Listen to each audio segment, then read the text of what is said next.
اللہ ربی علیہ توکلت وإلیہ انیب۔ اعوذ باللہ السمیع العلیم من الشیطان اللعین الرجیم۔ بسم اللہ الرحمن الرحیم۔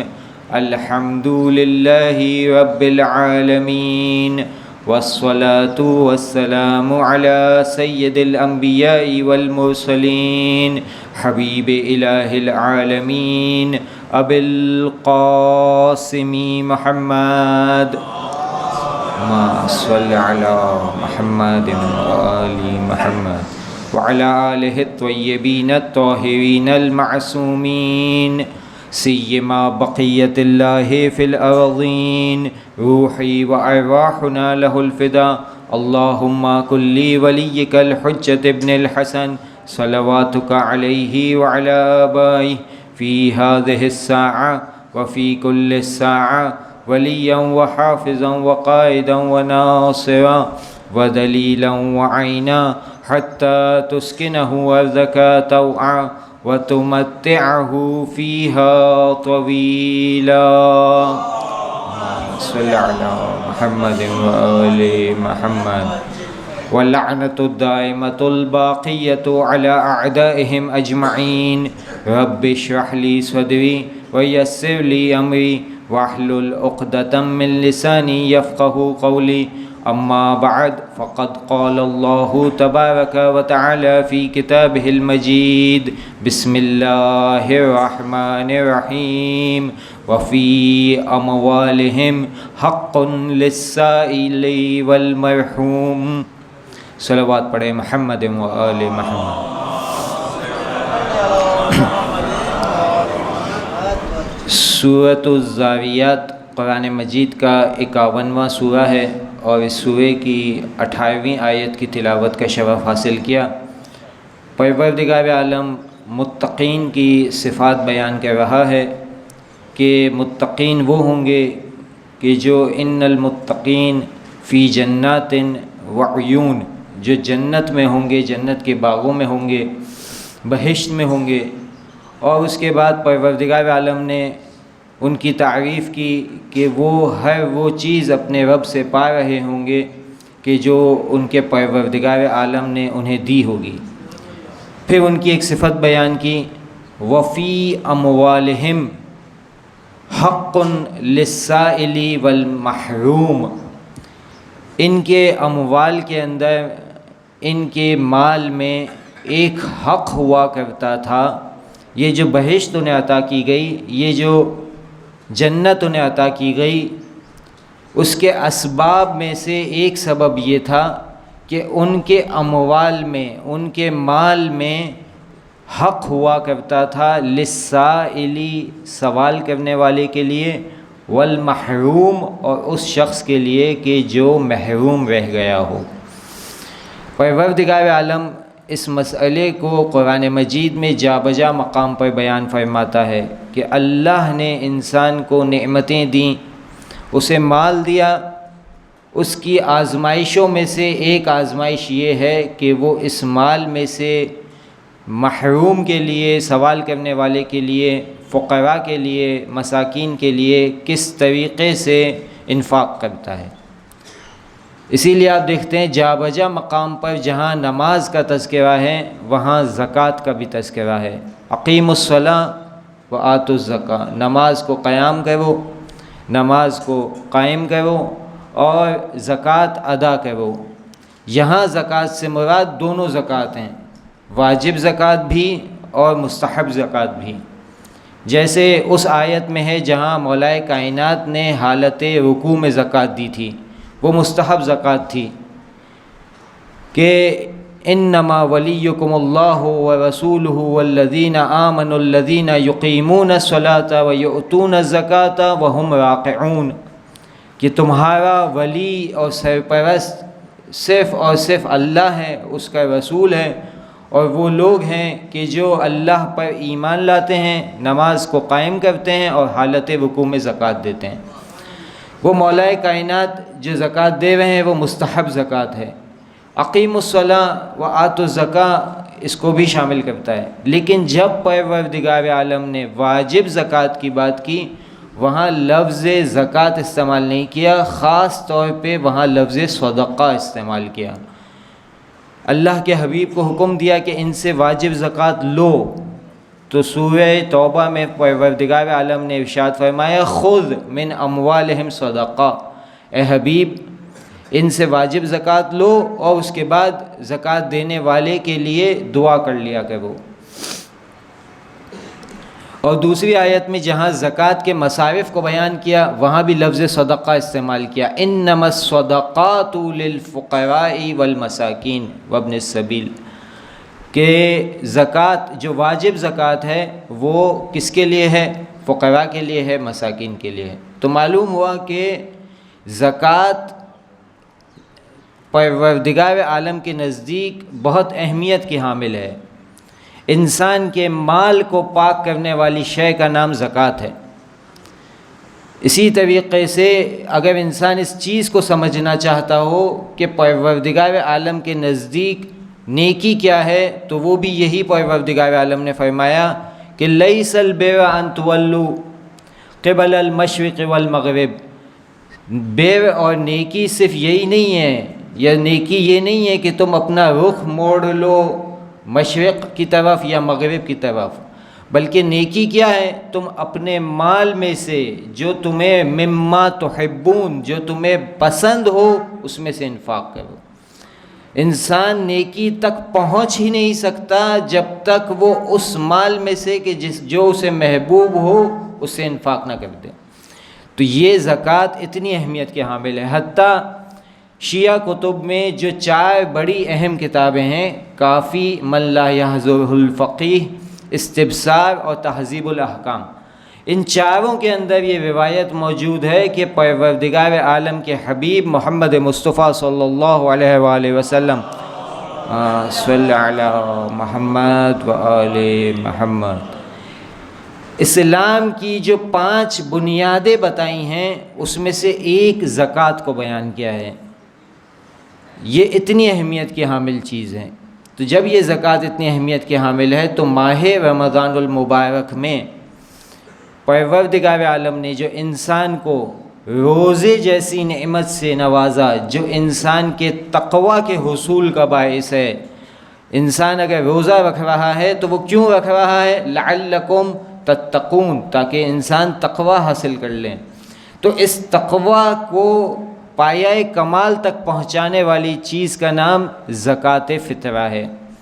امام علی ابن ابی طالب علیہ الصلاۃ والسلام صلی علی محمد وآل محمد ارشاد فرماتے ہیں، قال امیر المؤمنین علیہ السلام من ادى زکاة الفطرۃ تمم اللہ له بها ما نقص من زکاة مالہ، جو شخص بھی زکوٰۃ فطرہ ادا کرتا ہے اللہ تمام کر دیتا ہے، کامل کر دیتا ہے اس کے اس فطرے کو ادا کرنے کے ذریعے سے اس کمی کو کہ جو اس کے مال کی زکوٰۃ میں سے رہ گئی تھی۔ تو پروردگار عالم اتنی اہمیت دے رہا ہے اس چیز کو، لیکن اس کے چند احکام ہیں، انسان ان کی طرف توجہ کرے۔ مثلا سب سے پہلی یہ بات کہ زکوٰۃ فطرہ کس پر واجب ہے؟ تو نابالغ پر زکوٰۃ فطرہ واجب نہیں ہے، بالغ پر واجب ہے۔ پاگل پر واجب نہیں ہے، عاقل پر واجب ہے۔ بے ہوش پر واجب نہیں ہے، جو ہوش میں ہو اس پر واجب ہے۔ غلام پر واجب نہیں ہے، جو آزاد ہو اس پر واجب ہے۔ اور سب سے اہم چیز یہ کہ فقیر پر فطرہ واجب نہیں ہے۔ اب سوال یہ ہے کہ فقیر کون ہے؟ ہمارے ہاں فقیر اسے سمجھا جاتا ہے کہ جو نارملی ہمارے ہاں تصور یہ کہ بھیک مانگ رہا ہو، جبکہ ایسا نہیں ہے۔ فقیر شرعی کون ہے؟ فقیر کہتے ہیں محتاج کو، فقیر کہتے ہیں نیاز مند کو۔ نیاز فارسی میں کہتے ہیں احتیاج کو، ضرورت کو کہتے ہیں۔ جیسے پروردگار عالم کے لیے ہم کہتے ہیں کہ اللہ الصمد، اللہ بے نیاز ہے۔ اس کا مطلب وہ نیاز نہیں ہے کہ جو ہمارے یہاں تبرک میں ہوتی ہے۔ نیاز کا مطلب کیا ہے؟ محتاج نہیں ہے، بے احتیاج ہے۔ نیاز مند کو کہتے ہیں عربی زبان کے اندر فقراء۔ یا ایھا الناس انتم الفقراء الی اللہ، اے لوگوں تم سب کے سب فقیر ہو، تم سب کے سب محتاج ہو، کس کے؟ اللہ کے۔ تو لفظ فقیر استعمال ہوتا ہے محتاج۔ شرعی طور پر فقیر کون ہے؟ جس کے پاس پورے سال کا خرچہ موجود نہ ہو۔ کیا مطلب پورے سال کا خرچہ؟ اس کی آمدنی کم ہو اور اس کے اخراجات زیادہ ہوں۔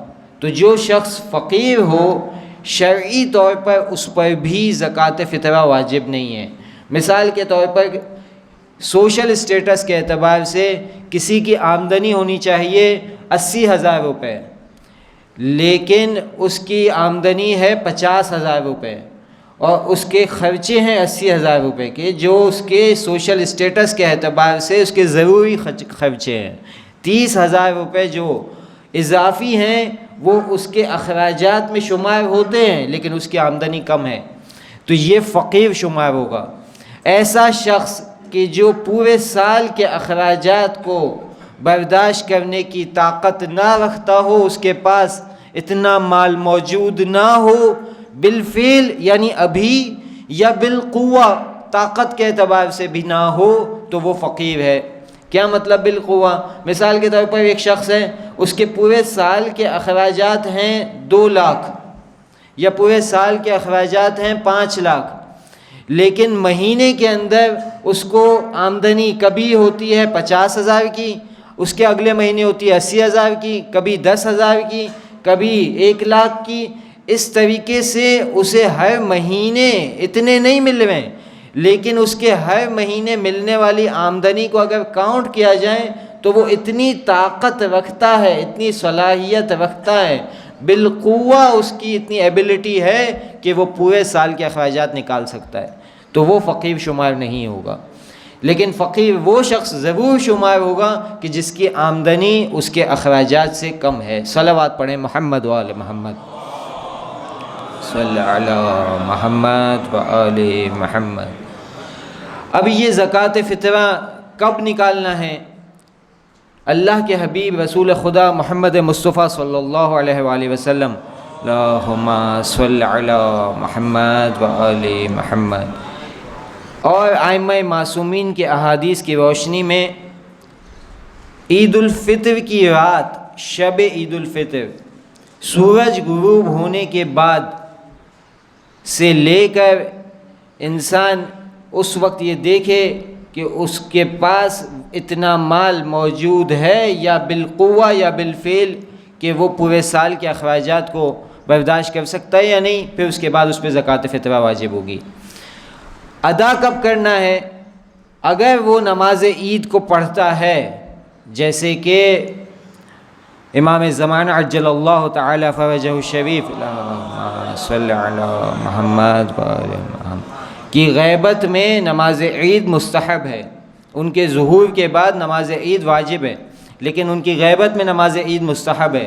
اگر وہ نماز عید پڑھ رہا ہے تو نماز عید کو ادا کرنے سے پہلے زکوٰۃ فطرہ کو نکال لے۔ اسے مستحق نہیں مل رہا یا اس کا مستحق دور ہے تو وہ نکال کے رکھ لے، لیکن زکوٰۃ فطرہ ایک عبادت ہے اور عبادت نیت سے ہوا کرتی ہے۔ انسان کو زکوٰۃ فطرہ نکالتے وقت نیت کرنا واجب ہے، زکوٰۃ نیت کے بغیر ادا نہیں ہوتی۔ یہ الگ بات ہے کہ نیت کے لیے زبان سے دہرانا ضروری نہیں ہے، دل کا ارادہ کافی ہے، پروردگار عالم دل کے ارادوں کو بہتر جانتا ہے، واقف ہے۔ انسان نیت کر کے اگر کسی رقم کو الگ کر لیتا ہے تو پھر اسے اس نے فقیر کا مال بنا دیا۔ اب جب وہ فقیر کی ملکیت میں چلا گیا، اب وہ اس مال کو دوبارہ نہیں اٹھا سکتا، وہ جو رقم ہے اسے وہ دوبارہ اپنے لیے خرچ نہیں کر سکتا۔ اس نے جب الگ کر لی تو پھر وہ فقیر تک پہنچانا ضروری ہے۔ فقیر سے مراد محتاج میں نے عرض کیا جس کے پاس مصارف پورے سال کے مخارج موجود نہیں ہیں۔ صلوات پڑھیں محمد و آل محمد، صلی علی محمد و آل محمد۔ زکوٰۃ فطرہ کتنی ہے؟ 1 صاع۔ 1 صاع کتنا ہوتا ہے؟ 3 کلو آٹا یا 3 کلو چاول۔ کیونکہ ہمارے علاقوں کے اندر بلکہ بیشتر علاقوں کے اندر یہ 2 غذا زیادہ کھائی جاتی ہیں، ورنہ زکوٰۃ دوسری چیزوں پر بھی انسان ادا کر سکتا ہے جو اس کے احکام ہے، تفصیلی احکام ہے، کھجور ہے، جو ہے، کشمش ہے۔ لیکن جو ہمارے علاقوں میں زیادہ کھایا جاتا ہے کھانے میں، وہ کیا ہے؟ آٹا اور چاول۔ یہاں مراد یہ نہیں ہے جو ڈش آپ کھاتے ہیں، جو ڈش آپ کھاتے ہیں اس کی مراد نہیں ہے، کوئی ڈبل روٹی کھاتا ہے، کوئی نان کھاتا ہے، وہ مراد نہیں ہے۔ جو جنس کھائی جاتی ہے وہ جنس کیا ہے؟ وہ اناج کیا ہے؟ وہ ہے چاول یا آٹا۔ تو انسان کو معلوم ہونا چاہیے کہ وہ کس جنس میں سے زکوٰۃ ادا کر رہا ہے۔ اگر وہ چاول کی قیمت ادا کر رہا ہے تو نیت کرتے وقت اتنی ہی مقدار کو نیت میں رکھے گا۔ اگر آٹے کی قیمت کو ادا کر رہا ہے تو اسی کی نیت کو اپنے ذہن میں رکھے گا۔ اب سوال یہ ہے کہ کیا ضروری ہے کہ آٹا ہی دیا جائے یا چاول ہی دیا جائے؟ جی نہیں، زکوٰۃ فطرہ میں ایسی کوئی قید نہیں ہے۔ زکوٰۃ فطرہ میں انسان یا تو آٹا دینا چاہے تو آٹا بھی دے سکتا ہے یا اس کی قیمت بھی دے سکتا ہے۔ کن افراد کی زکوٰۃ فطرہ انسان پر واجب ہے؟ زکوٰۃ فطرہ واجب ہے انسان پر ان افراد کی، ایک تو خود کی زکوٰۃ، اور ان افراد کی زکوٰۃ واجب ہے کہ جو اس کے اہل و عیال شمار ہوتے ہیں یا نانخور شمار ہوتے ہیں۔ نانخور کا مطلب کیا ہے؟ بعض افراد ہوتے ہیں جو انسان کے گھر میں تو کھانا نہیں کھاتے، لیکن انسان اتنا کیپیبل ہے، اتنا ایبل ہے ماشاءاللہ کہ وہ خود اپنے گھر کا خرچہ بھی نکالتا ہے اور دوسرے گھروں میں بھی راشن پہنچاتا ہے مکمل طریقے سے۔ مکمل اگر راشن پہنچاتا ہے کہ لوگ، معاشرے کے افراد اسے کہتے ہیں کہ یہ جس کے گھر میں پہنچا رہا ہے وہ شخص بھی اسی کا نانخور ہے، اس نے اس کا نفقہ لیا ہوا ہے اور اس کا نفقہ یہ برداشت کر رہا ہے، تو پھر اس کی زکوٰۃ فطرہ بھی اس پر واجب ہوگی اور یہ زکوٰۃ فطرہ ادا کرے گا اس کا بھی، یعنی خود اپنی زکوٰۃ، اپنے اہل و عیال کی، اور پھر ان افراد کی کہ جو اس کے نانخور شمار ہوتے ہیں۔ یہ کیوں ہے؟ اللہ کے حبیب فرماتے ہیں کہ جو شخص زکوٰۃ فطرہ ادا کرتا ہے پروردگار عالم اس کے روزوں کو قبول کرتا ہے اور اگلے ماہ رمضان تک اس کے حفاظت اور اس کے امن کی ضمانت دیتا ہے۔ صلوات پڑھیں محمد و آل محمد پر، ما صلی علی محمد و آل محمد۔ اب اگلا سوال یہ ہے کہ بالفرض اگر کوئی مہمان آ جائے کسی کے گھر پہ تو کیا اس کا بھی زکوٰۃ فطرہ ہے؟ جناب عالی، مہمان 2 طرح کے ہیں۔ ایک وہ مہمان ہے کہ جسے انسان خود دعوت دیتا ہے، اور ایک وہ مہمان ہے جو خود اپنی مرضی سے آ جاتا ہے۔ اگر خود اپنی مرضی سے آ گیا ہے تو اس کی زکوٰۃ فطرہ انسان پہ واجب نہیں ہے۔ اگر خود دعوت دیتا ہے تو جو دعوت دینے والا ہے اس نے دعوت دی ہے شب عید الفطر سے پہلے یا شب عید الفطر کے بعد۔ اگر شب عید الفطر کے بعد دی ہے دعوت تو پھر زکوٰۃ فطرہ اس پہ واجب نہیں ہے، لیکن اگر شب عید الفطر سے پہلے دعوت دی ہے اور وہ پھر اس کے بعد اس کو بلاتا ہے یہاں پر، تو ایسی صورت میں صرف افطار کے لیے بلایا ہے تو پھر زکوٰۃ فطرہ واجب نہیں ہے۔ لیکن اس طریقے سے افطار کے لیے بلایا ہے کہ وہ وہیں پر ٹھہر رہا ہے، وہ اس کے گھر میں قیام کر رہا ہے، وہ اس کا نانخور شمار ہو رہا ہے کہ اس کا خرچہ اس نے برداشت کیا ہے، تب اس مہمان کی زکوٰۃ فطرہ ادا کرنا اس شخص میزبان پر واجب ہوگا۔ صلوات پڑھیں محمد و آل محمد پر، صلی علی محمد و آل محمد۔ اب ایک سوال یہ کہ بعض افراد ہیں کہ جن کے ہاں کسی کی موت واقع ہو جاتی ہے، کسی کا انتقال ہو جاتا ہے، تو وہ عید کس طریقے سے منائیں؟ تو جناب عالی، عید پر سوئیاں اور شیر خورما اور یہ ساری چیزیں یہ کوئی ضروری چیزیں نہیں ہیں۔ عید پروردگار عالم کے نزدیک انسان کے روزوں کے قبول ہو جانے کے بعد اس کی خوشی کا باعث ہے۔ مولا کائنات فرماتے ہیں کہ عید کا دن مومن کے لیے وہ والا دن ہے کہ جس دن وہ کوئی گناہ نہ کرے اور صرف عید اس شخص کے لیے ہے کہ جس نے تقوی کو پیشہ بنایا ہو، تقوی و پرہیزگاری کو اختیار کیا ہو۔ تو عید انسان کی روحانی خوشی کا نام ہے۔ عید کے اندر جو دعا پڑھی جاتی ہے، میں انشاءاللہ اس کا ترجمہ پڑھوں گا اس مسئلے کو بیان کرنے کے بعد، کہ جو شخص جس کے ساتھ کوئی مصیبت آ گئی ہے، کوئی آفت آ گئی ہے، تو وہ کیسے عید کو منائے؟ تو نماز عید کو انجام دے۔ نماز عید دعا کا نام ہے۔ انسان اللہم احل الکبریاء والعظمت، وہ دعا پڑھے، نماز پڑھ رہا ہے، نماز عید کو انجام دے۔ نماز عید سے پہلے فطرے کو نکالے، اس میں کوئی حرج نہیں ہے، اور زیارت پڑھے اور باقی تمام عبادتوں کو انجام دے۔ اسی طریقے سے عید کے دن کو گزارے۔ ضروری کوئی چیز ایسی نہیں ہے ہمارے جو معاشرے کے اندر رائج ہیں، ان میں سے کوئی بھی چیز ضروری نہیں ہے سوائے ان چیزوں کے کہ جو میں نے آپ سے ذکر کی۔ صلوات پڑھیں محمد و آل محمد پر۔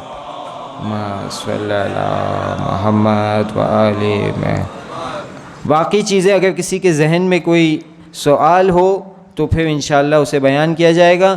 میں صرف اس دعا کا ترجمہ پڑھوں گا۔ اللہم اہل الکبریاء والعظمت و اہل الجود والجبروت و اہل العفو والرحمہ۔ اے اللہ، اے بزرگیوں اور بڑائی کے مالک، اے بخشش اور دبدبے والے، اے درگزر اور مہربانی کرنے والے، وَأَهْلَ التَّقْوَى وَالْمَغْفِرَةِ أَسْأَلُكَ بِحَقِّ هَذَا الْيَوْمِ الَّذِي جَعَلْتَهُ لِلْمُسْلِمِينَ عِيدًا۔ میں تجھ سے سوال کرتا ہوں اس دن کے واسطے سے جس کو تو نے مسلمانوں کے لیے عید قرار دیا ہے، وَلِمُحَمَّدٍ صلی اللہ علیہ وآلہ ذُخْرًا وَشَرَفًا وَقَرَامَةً وَمَزِيدًا، اور محمد صلی اللہ علیہ وآلہ وسلم کے لیے ذخیرہ، شرف اور مقام میں اضافہ قرار دیا ہے۔ ان تصلی علی محمد و آل محمد وان تدخلنی فی کل خیر ادخلتا فیہ محمد و آل محمد، کہ تو درود نازل فرما محمد و آل محمد پر اور ہم سب کو داخل کر دے ہر اس نیکی میں جس میں محمد و آل محمد کو داخل فرمایا۔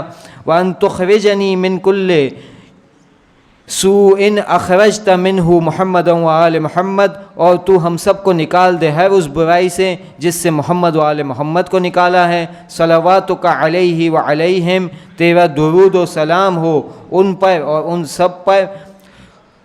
اللہم انی اسألک خیر ما سألک بہ عبادک الصالحون، خدایا میں سوال کرتا ہوں اس نیکی کا جس کا تجھ سے تیرے نیک بندوں نے سوال کیا ہے۔ وَأَعُوذُ بِكَ مِمَّا اسْتَعَاذَ مِنْهُ عِبَادُكَ الْمُخْلِصُونَ، اور تیری پناہ چاہتا ہوں ہر اس چیز سے جس سے تیرے صالح بندوں نے پناہ چاہی ہے۔ پروردگار عالم سے یہ دعا کرتے ہیں، پروردگار عالم اس ماہ رمضان المبارک کو ہمارے لیے آخری ماہ رمضان المبارک قرار نہ دے۔ اللہم لا تجعل آخر العہد من شہر رمضان، پروردگار ماہ رمضان کے اس مہینے کو ہمارے لیے آخری ماہ رمضان قرار نہ دے۔ پروردگار تجھے واسطہ محمد و آل محمد کا ہم سب کی تمام عبادات کو قبول و مقبول فرما۔ پروردگار تجھے واسطہ محمد و آل محمد کا ہم سب کے گناہان صغیرہ و کبیرہ کو معاف فرما دے۔ پروردگار تجھے واسطہ محمد و آل محمد کا جو مومنین بے روزگار ہیں انہیں روزگار عنایت فرما، جو مریض ہیں انہیں شفائے کاملہ و عاجلہ عنایت فرما، جو مشکلات میں گرفتار ہیں ان کی مشکلوں کو آسانی میں بدل دے، جو اسیر ہیں انہیں اسیری سے رہائی عنایت فرما۔ پروردگار تجھے واسطہ محمد و آل محمد کا ظالمین کو ظالمین سے لڑا دے۔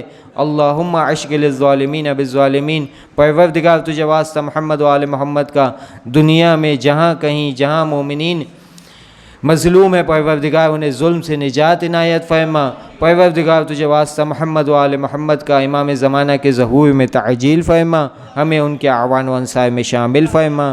ربنا تقبل منا انک انت السمیع العلیم وتب علینا انک انت التواب الرحیم۔ ایک مرتبہ سورہ فاتحہ اور 3 مرتبہ سورہ اخلاص تمام مرحوم مومنین و مومنات کے لیے، شرکائے گفتگو شرکائے درس کے مرحومین کے لیے، ان مرحومین کے لیے جن کے لیے کوئی فاتحہ پڑھنے والا نہیں ہے، شہدائے ملت جعفریہ کے لیے، اور آپ تمام کے تمام مرحومین کے لیے، اور بالخصوص پروین اختر بنتی محمد رمضان اور ان مرحومین کے لیے کہ جو اس سال اس دنیا سے رخصت ہو چکے اور ان کے لاواحقین اس عید پر انہیں یاد کریں گے۔ پروردگار ان سب کی مغفرت فرمائے۔ رحم اللہ من قرأ الفاتحہ۔